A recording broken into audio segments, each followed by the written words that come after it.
Hello to everyone. First of all, I would like to thank the organizers to give me opportunity to share my thoughts and impressions about leadership, which is indeed an important topic. Um, what I would like to share in today's short talk is about the importance of three emerging dimensions in the field of leadership. So the first one is the transition of leadership and its focus from outside to inside, which means that the focus of leadership was much more on the way personality of an individual was projected outside and its impact outside. It is transitioned more from inside. The second would be the importance of choice which we make based on the situation and the context in business context, in political context, in small businesses and entrepreneurial firms. And the third importance is of the Indian concept of dharma and self-realization, which is I think is relatively interesting, especially when we are in operating in the Western society. So let's start from the first point, which was about transition of leadership from outside to inside.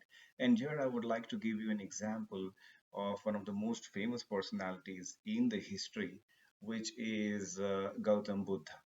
Now, when you look at Buddha's life, you would come to realize that he had a very interesting story about the choices and the sacrifice which he made, which eventually had a huge impact on the humanity and even to a larger extent on the countries on how they adopted Buddhism as their principal religion and its practice, and millions of people who have adopted Buddhism.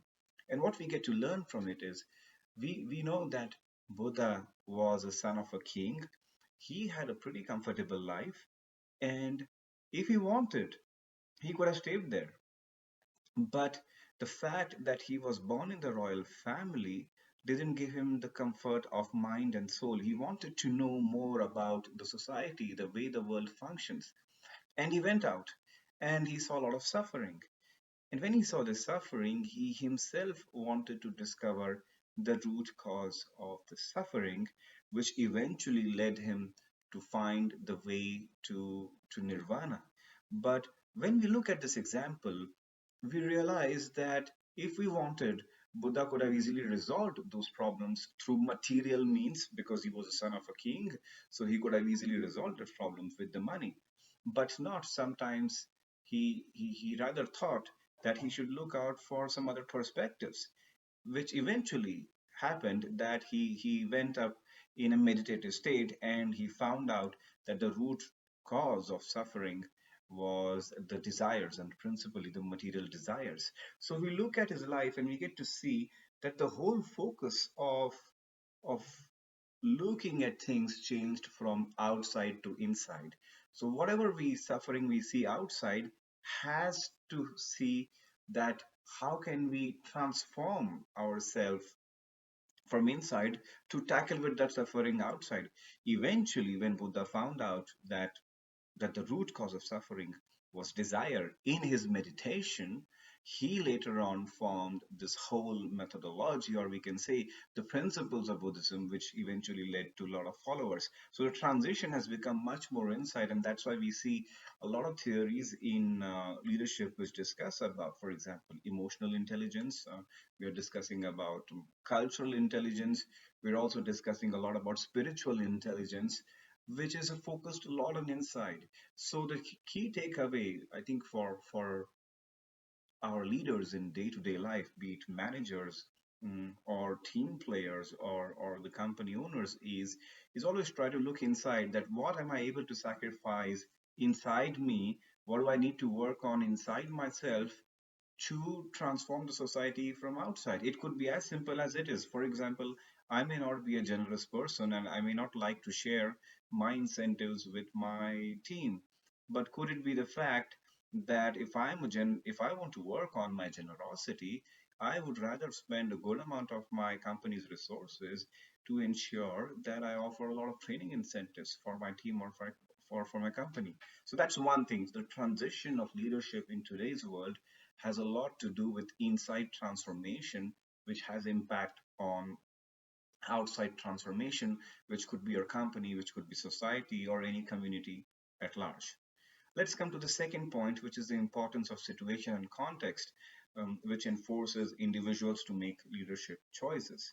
And here I would like to share a story. And the story is like there was a point of time where I was, can say, I faced a rejection in the sense that the institution in which I was doing my PhD, they said that Umesh, your topic of PhD is not matching to our needs. So I felt pretty depressed at that time. But then I thought that maybe there would be a different space, maybe in different institution, where I could work out this thesis topic or this research topic. And I found that place. It was a tough journey.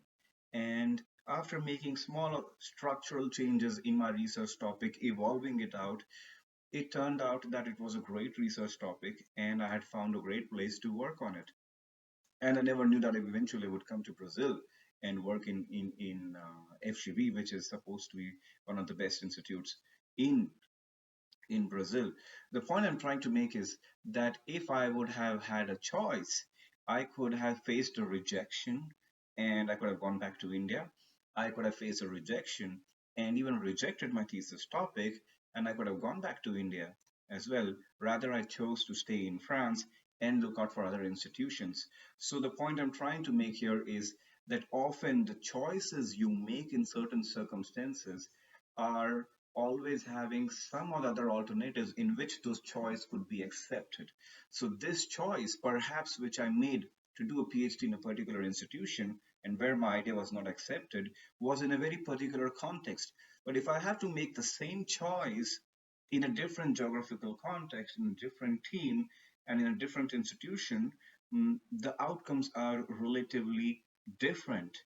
The point here being that when you are in business and especially when you are in there in an entrepreneurial venture, there is a lot of emphasis on how you can create the product value or how you can create impact. And to do that, you need to find the right space, the right context in which your ideas are valued.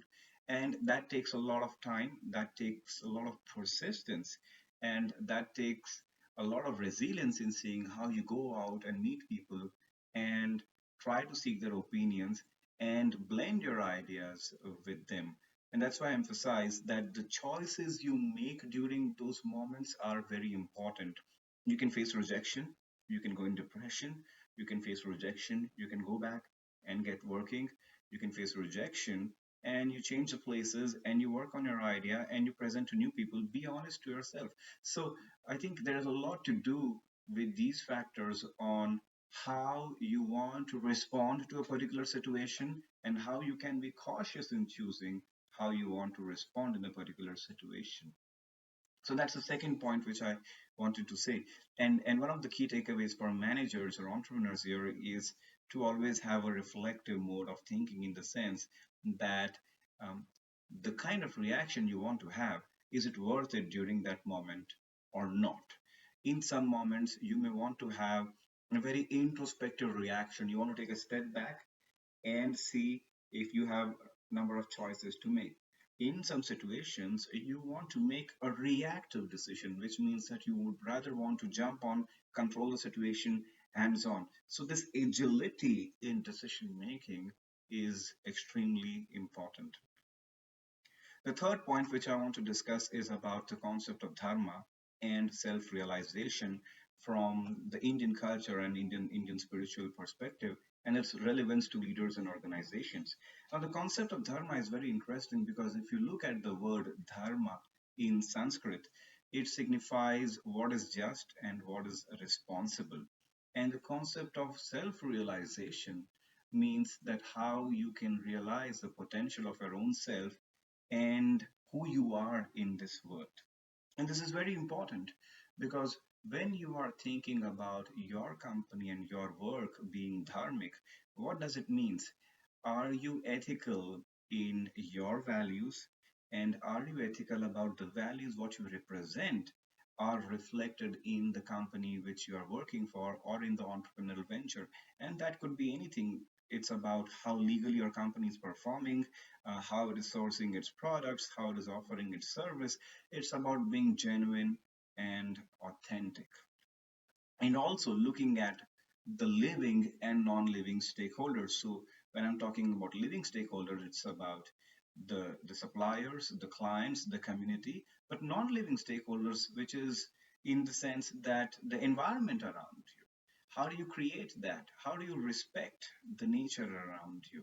So that's something very important, is to realize that this dharma has to be integrated in yourself.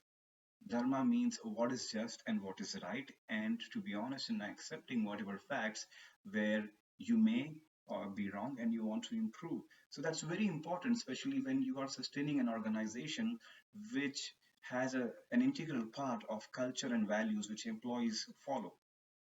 And coming down to the concept of self-realization, it's very interesting. Also in Indian culture, we talk a lot about how an individual goes through the process of discovering who he or she is, the purpose of the life, and what he has to ultimately achieve. So we go back to the same example of Buddha. He was questioning what he has to achieve, right? So realizing the potential of self. And I ask a simple question here. For example, I was not born here to just become a professor. I mean, the day I was born, there was no objective as such that I would eventually become a professor and I would be in Brazil, right? So the goals of the life keep on changing, and so would be your goals as well. So the concept of self-realization is very spiritual in nature, which questions um, how can I seek the the quest of my life, or maybe if you're a spiritual person, you'd rather question how can I seek nirvana? How can I seek peace? How can I speak? How can I seek love and peace, which is essentially important for us to share in lives. And let's face one reality: often entrepreneurs and successful managers and leaders who are working on important social projects, we often see that they get so attached to their mission that sometimes they lose that sense of joy and peace, and they're always worried about this thing, that how are things going to unfold. So the self-realization concept teaches us that everything in the world is transitionary. You may try to do best whatever you can, the reality will be out there, and the reality is consistently evolving. So do your best part, okay? Keep an amount of detachment with the results. You need to be attached to results so it motivated you, but if you're getting too attached, you will end up being too much possessed about it, which we often see that entrepreneurs end up in this mode of excess attachment, that they are not able to delegate their responsibilities. Sometimes they face a lot of emotional challenges with that. So it's about understanding the fact that you're on this earth to make an impact which might be this much, but which might be significant. So you do your part and let others do their part. In doing that, you are realizing that the potential of yourself, that is self realization, is not only working on your entrepreneurial venture, not only taking care of your family, not only taking care of something else, but it's really looking at the principal fact that are you at peace, and do you feel that your mission on this earth is accomplished?